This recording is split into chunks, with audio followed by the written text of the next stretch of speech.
Salve, salve tricolores, sejam bem-vindos a mais um vídeo aqui do canal. Se você é novo por aqui, não esqueça de se inscrever aí embaixo, deixar o like no vídeo e me seguir lá no Instagram, AlemãoSPFC. E agora, sem enrolar, vamos pro vídeo de hoje, desejando uma excelente quinta-feira. Que Deus abençoe o nosso dia, São Paulinos e São Paulinas. E é triste, né, a gente voltar aqui depois de uma eliminação, ainda mais da maneira como foi pela Copa do Brasil. Tem muitos fatores que eliminaram o São Paulo. O Atlético Paranaense, na minha visão, por incrível que pareça, é o menor deles. Primeiramente, o jogo da ida. O São Paulo fez 2-0, estava com um jogo totalmente controlado, poderia ter feito 3, poderia ter sacramentado a classificação ali, ou se não fizesse terceiro, pelo menos mantesse o 2-0. São Paulo não conseguiu, sofreu um golzinho, e a gente sabe que num jogo de mata-mata, um gol é pouco de diferença. Pode ser que, né, a gente conseguisse um empate e tudo mais, mas um gol para você manter de diferença é muito pouco. E o São Paulo, para mim, o maior fator foi o jogo da ida.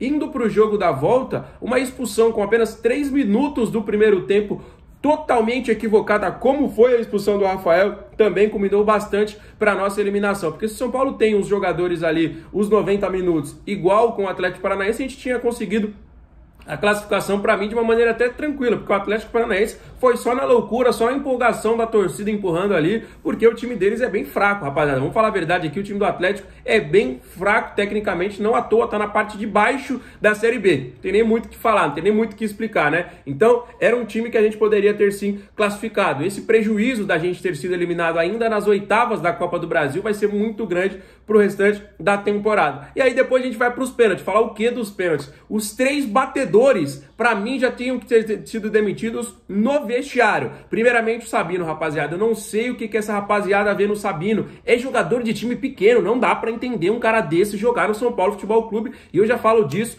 já faz muito tempo. Um pênalti horroroso, um pênalti ridículo que o goleiro Santos defendeu. Depois o Tapia. O Tapia tem 4 jogos com a camisa do São Paulo e a gente já viu que ele é ruim. Pode mandar embora. Nem termina a temporada emprestado. Pode devolver para o River Plate. Por que será que ele nem jogava lá no River Plate? Por que será que ele nem era relacionado para os jogos? Alguma explicação tinha que ter. E a gente já viu a explicação em 4 jogos. É ruim. Pode devolver, pode botar num combo com o Sabino e pode mandar embora. Depois de Jandrei. O que falar do Jandrei, rapaziada? O que falar do Jandrei? Pulou os 3 pênaltis para o mesmo lado e aí ele decidiu que ele iria bater o pênalti. Ele decidiu que ele iria bater o pênalti e também foi mais um a errar. Além de não defender, ainda errou, né? Que aí, obviamente, ali depois culminou a eliminação do São Paulo Futebol Clube. O Jandrei já tem que sair do São Paulo já faz muito tempo. Para mim, ele já não deveria nem ter chegado. Quando ele foi contratado, eu lembro do meu vídeo aqui, o São Paulo contratou o 3º goleiro do Santos. Na época, o São Paulo contratou o 3º goleiro do Santos. Gente, o Santos é nosso rival. Como que o Santos vai liberar um jogador bom pra gente? Não vai. Vai liberar alguma coisa ruim, igual o Jandrei.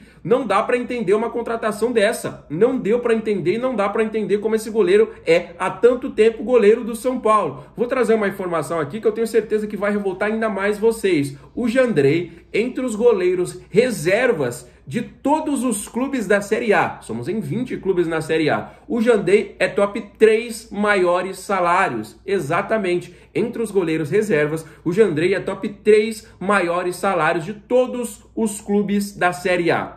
Então, você paga um salário alto num goleiro reserva para você ser o Jandrei?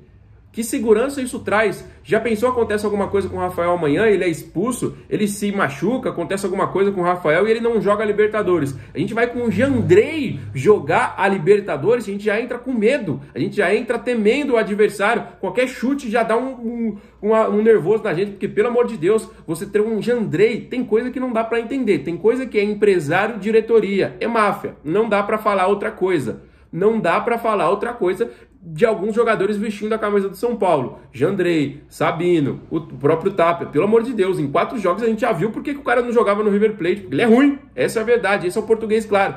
Então, pelo amor de Deus. E aí, por que o Yang não tem oportunidade, rapaziada? Por que os goleiros da base não têm oportunidade no São Paulo? É máfia, é alguma coisa envolvida com o empresário. Eu vou citar um exemplo recente aqui que me revolta até hoje. Eu sempre acompanhei as categorias de base do São Paulo para a gente falar sobre alguns nomes, para trazer informações interessantes para vocês aqui nos vídeos. E quando o Lucas Perry surgiu e estava surgindo nas categorias de base, seleção brasileira, eu falava, o Lucas Perry é um dos melhores goleiros que passou em todos esses últimos anos de Cotia. dia que eu acompanho, o Lucas Perry é, se não o melhor, pelo menos top 2 ali, porque ele era um monstro. Chegou, teve ali pouquíssimos minutos, pouquíssimas oportunidades. Teve um jogo que ele falhou e aí ele já foi totalmente queimado. Na época o goleiro era o Thiago Volpe. Para mim o pior goleiro que passou pela história do São Paulo Futebol Clube. Todo jogo o Thiago Volpe falhava. Chama gol, chama golaço. Falhava um jogo, falhava outro. E ele continuava tendo oportunidade. Por que o Lucas Perry só teve uma oportunidade e foi fritado, foi queimado? Depois o cara foi jogar no Náutico, se eu não me engano na Série C ou Série B, eu não lembro agora.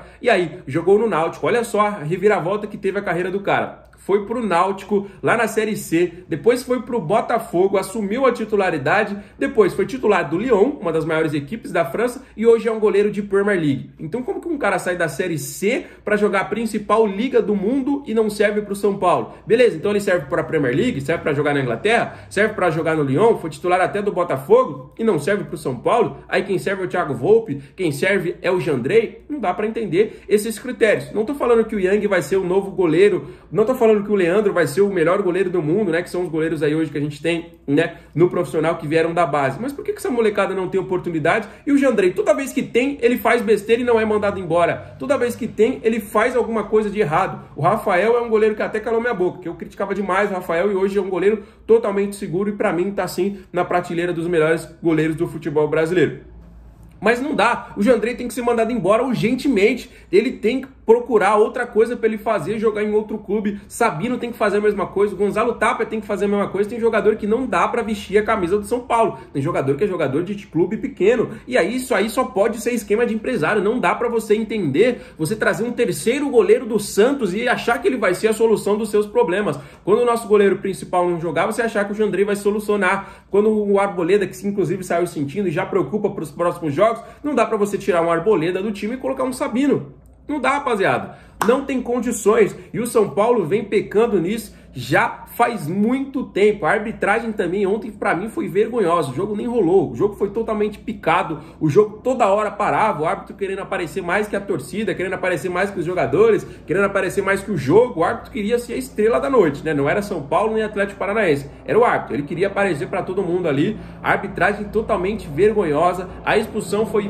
Pra mim, até agora, não consegui ver o lance. Você fala, ó, esse ângulo aqui é totalmente conclusivo. Você olha o toque, você olha que o jogador perde o equilíbrio, você olha o contato. Não consegui, sinceramente. Vi muitos lances, ângulo de frente, ângulo de um lado, de outro lado, ângulo atrás do gol. Não consegui ver. Sincero, eu não sou clubista não, rapaziada. Mas...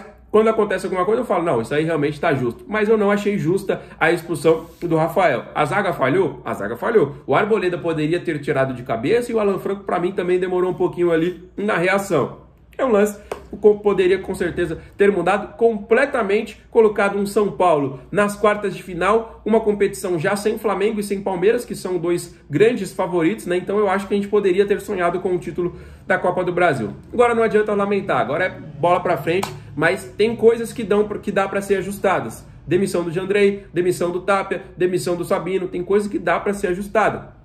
Então, a gente vai ter que ajustar ou vai esperar uma outra catástrofe acontecer, um outro vexame? Porque uma eliminação para o Atlético Paranaense ontem foi um total vexame para o São Paulo. Então, vai esperar outro vexame acontecer? Próximo jogo é Vitória, Campeonato Brasileiro. Mas depois tem Libertadores. Aí tem o Sport pelo Campeonato Brasileiro. E aí o jogo de volta da Libertadores. Esses são os 4 próximos jogos do São Paulo Futebol Clube.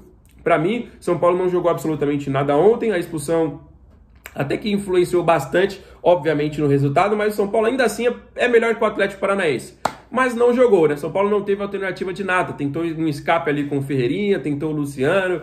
tentou ali Pablo Maia, Marcos Antônio, Bobadilha, Alisson, todo mundo ali no meio de campo, mas não teve nenhum tipo de escape, nenhuma jogada, não teve nada. São Paulo não teve nada ontem. Muita gente vai falar, alemão, mas o cara foi expulso com 3 minutos. Mas eu ainda assim acho o São Paulo melhor que o Atlético Paranaense com 10. É um jogo completamente difícil para o jogador correr, marcar, a torcida inflamar. É completamente difícil, a gente sabe disso. Mas eu acho que a eliminação teve muitos fatores, a eliminação, como eu falei. Jogo da ida, a expulsão cedo, os pênaltis eu não preciso nem falar, né? Os pênaltis o mundo inteiro viu. Um goleiro que só pulou para um lado, depois foi tentar bater, o Sabino que não sabe andar e foi tentar bater o pênalti, o Gonzalo Tapia que não sabe olhar para um lado foi bater o pênalti. Esses foram os 3 batedores de São Paulo, Jandrei, Sabino e Tapia. Hoje já é uma vergonha, imagina daqui a alguns anos que a gente vai olhar para trás e falar, mano, lembra daquela Copa do Brasil? Vocês lembram os 3 batedores daquela ocasião? Sabino, Tapia e Jandrei. Pelo amor de Deus, rapaziada, é uma vergonha para a história do São Paulo Futebol Clube. Eu vou encerrar aqui que eu já tô revoltado, mas não esquece de dar uma moral pro nosso trabalho, deixa o like, os comentários, vai fortalecer demais. Não esquece também de compartilhar com seus amigos e se você ainda não é inscrito, já se inscreve. Fechou? Fique com Deus, um grande abraço, valeu!